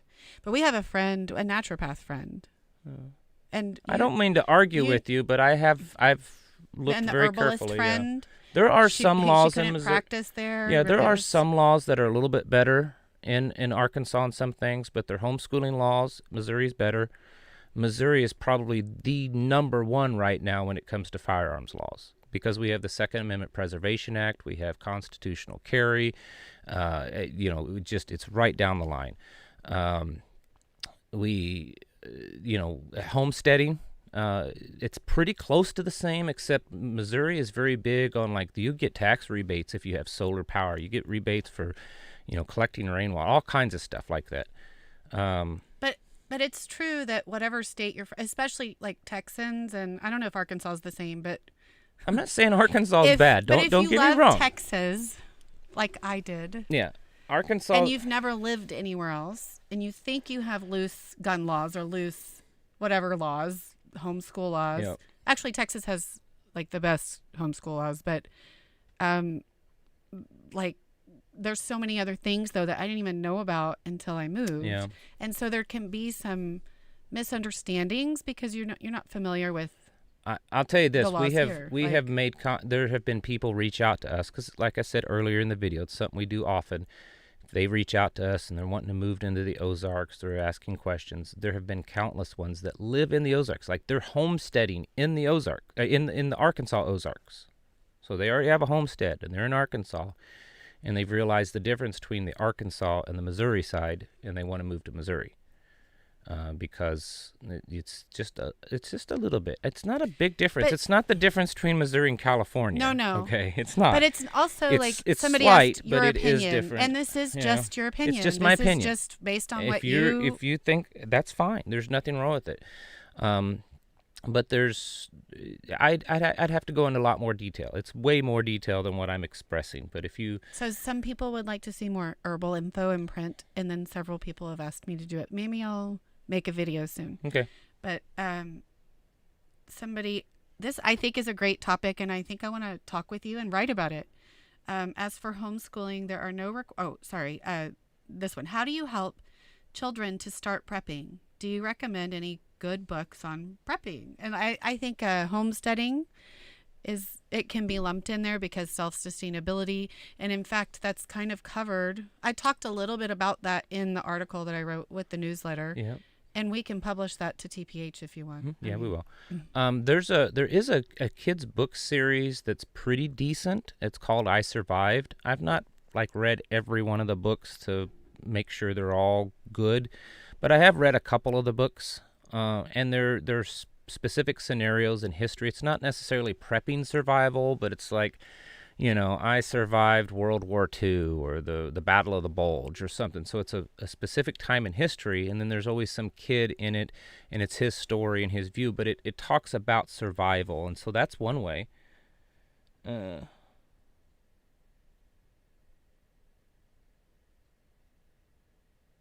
Yeah. Yeah, Arkansas is getting heavier on the regulation stuff. It's not bad. I'm just telling you, it's going down that track. And part of it is Arkansas for years it wasn't the case. And this is my opinion because if you look at other states that were once strongly conservative and now they're either purple or just flat out liberal, it tends to be because of the demographics of the population change. So, for instance, look at Virginia. Virginia used to be conservative, and now we know it's not. And the reason is because the populations grew in the bigger cities, which are typically more liberal, and they began to outbalance the rest of the countryside of Virginia, which was typically conservative. And that's just how it is. That's what's happening in Texas right now. That's why Texas is, its shade of red is becoming less and less red, okay? It's because the 6 or 8 big cities are just becoming bigger and bigger and bigger and bigger, and all these people from California are moving in. And so the balance of population demographics is getting to where the cities is getting bigger and bigger and bigger, and it'll eventually get to that. It's just all about the numbers, folks. It gets to a certain point that the cities have enough population majority that when they vote typically liberal, it outweighs the people out in the countryside. So that's what's happening in Arkansas, and it's mostly because of the Fayetteville area. Years ago, I remember going to the Fayetteville, Rogers area, and they were 3 little small towns up there in northwest Arkansas. But that's the headquarters of Walmart. It's the headquarters, I think, of Tyson, and it's something else. And that area is exploding. I heard an estimate, and I don't know if this is 100% true, but that area, those 3 cities, are like over 1 million in population now. That's insane. See, something similar happened on the outskirts of Houston. Like in Tomball, the Amazon headquarters came in. You had Toyota, and then remember all of the other like huge Enron and so that's why Texas is becoming more and more. It's not that the people are becoming liberal; it's that the cities are growing. Okay, there's something that's driving people to move to the cities. So that's what's been going on in Arkansas for years. I'm not knocking Arkansas. I actually love Arkansas, and I think people in Arkansas are just the most amazing people. It's absolutely beautiful. I love it. But because Arkansas has a lot less people in it than Missouri, okay, which means the rural parts are more rural. There's less people. It's the population density out in the countryside is a lot less. When you have 500,000 or 1 million people move into a city from all over the country because they're moving there for a business, it very quickly throws the state out of balance. Mm-hmm. And so that's what's happened over the last 10, 15, 20 years in Arkansas and Northwest. Please, any one of you people that are Arkansas, I'm not knocking your state. But that's what I'm telling people, be a little cautious of that. Right now, Missouri looks to be pretty solidly in the clear of that. That doesn't mean that it's not going to happen in the next 20, 30 years. Or that it'll stay that way forever. Forever. But right now, there's no big boom in like St. Louis, Kansas City, and Springfield that area is growing, but it's still a pretty solidly Republican conservative area. So there's no signs of that happening anytime soon in the state of Missouri. But in Arkansas, because, number one, Little Rock is a huge area, and then now that northwest Arkansas, and then, like I said, there's that bleed over from Memphis because it's right there on the state line. Those 3 areas have more than enough population now to really outbalance all the strong Bible-believing conservatives throughout the rest of the state. That's what's happening in Arkansas. It's not quite as clear as, say, Virginia, but it's happening. And the only reason why you never hear about it, you always hear about Texas, because that's a big block of vote. If Arkansas flips to a solidly liberal state, unfortunately, no one really cares because it's a small amount of electoral votes. So it's just something to think about, and we're seeing, and I track this stuff. I've been tracking it for years. You're seeing little by little it chipping away in Arkansas, and I hate that. I wish all the Ozarks, there was actually been a movement for years around here. To make the Ozarks its own state. Yeah, you'd have to change the Constitution for it to happen, but to make all the Ozarks region to just secede and form its own state or even its own republic, I would be all for that. Mm-hmm. But that's the unfortunate part of Arkansas. Sorry. So that's my really long-winded. So somebody asked where they could find my writing, and the truth is there's only been 2 articles. Yes, she just doesn't. So there's one on the website. It's about essential oils, I think, or herbs. I can't remember. Oils. Okay. And then the other one that it hasn't been released yet. It will be. You can put it on the website also. Yeah. But I just wanted to address real quick some of the things that were being talked about with children and homeschooling and how do you teach prepping and homesteading, and the vast majority of people are saying what I ended up saying in the end. If you do nothing else, you are the first teacher for your child that your child ever knew. So you are capable. Anybody can teach. You taught them to walk, talk, yes, eat, go to absolutely. the bathroom. So whatever you're doing, they can be involved in. Yeah. Gardening, canning, cleaning, building, whatever it is. That is the best tool. And there are books for things like self self-defense and protection, and This is what her article's about. That's coming out in the newsletter. About books about what? What did I say? I can't remember. I'm nervous. So there were books about, there are books about gardening. There's books about canning. There's books about sewing. That's something that a lot of people don't think of anymore. Can you make your own clothes? There's books about,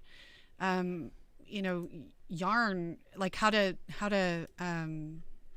make your own yarn. What is it? What's it called? What are we talking about? What do we do? No, what do we do with our sheep? Darning.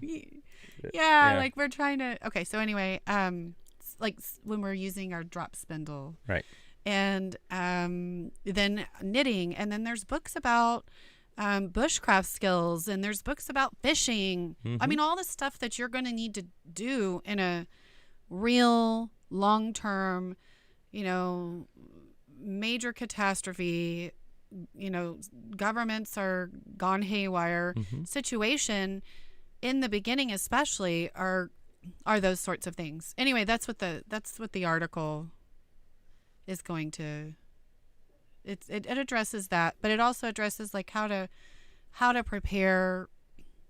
That it's called what's it called again? Preparing for the future. I don't homeschooling, preparing for the future. What it is. That's what I named it. Homeschooling, preparing for the future. How to prepare for these sorts of situations as a homeschooler, and why you might want to, and why a classroom setting might be beneficial, and why you might want to prepare that, and how to use your community, or if you're alone. Anyway. Yep. So the link to get that newsletter, I've been told, is not working. When this video's over, this live stream's over, I will fix that. If it still doesn't work for you, just shoot us an email at my email address. Spinning. And I don't know why I couldn't. Spinning. Oh, yes. And then ask to be added to the newsletter. A brain fart, y'all. Yeah. Anyways, I think it's time to get off here. All right? Yes. You guys have been amazing. I know we haven't answered everyone's questions. I got a little long-winded on a couple of things, and I don't mean to offend anyone from Arkansas. Again, I think your state is amazing. Or No, I don't care about Texas. Be nice to my people. Come on. You don't get a free pass to make fun of us. I had a T-shirt made. Can we talk about it for just a second? Oh, yes. Go ahead and mention your T-shirt. She made herself a T-shirt. T-shirt for my Texas friends. Y'all are going to love this. No, you they should probably go on won't. over. What's the website? It's Grafted in Design / I think Prepared. It's where our official merchandise is. Yes. And I finally did it, y'all. That's a Texas thing. Y'all. I made a T-shirt that says Missouri, more Texas than Texas. Maybe y'all won't like it. I don't know. But the people that moved here to Missouri from Texas will definitely appreciate it and understand. Because we love the parts of Texas that we love, and Missouri has the parts of Texas that we love, and maybe more. Yep. I'm not from Texas, though. So you don't get to make fun. Only I do. Of course I get to make fun. Native Texan. I lived there for like 4 decades. All right. We're right. that old. Yeah. A long time. All right, folks. You've been wonderful. I'm tired. We've gone a lot longer than I expected. My hurting back is hurting worse sitting here, so we're going to get off here. Thank you. Thank you all. Thank you for your prayers. It's good to see some of my friends out there. Yes. Emily and Crystal and Shoshana and, our people. You guys and gals are wonderful. And I guess we will. You're getting up already. I'm not getting up. I'm just stretching my legs. All right, folks. Thank you all. Thank you for watching. Catch you in the next video.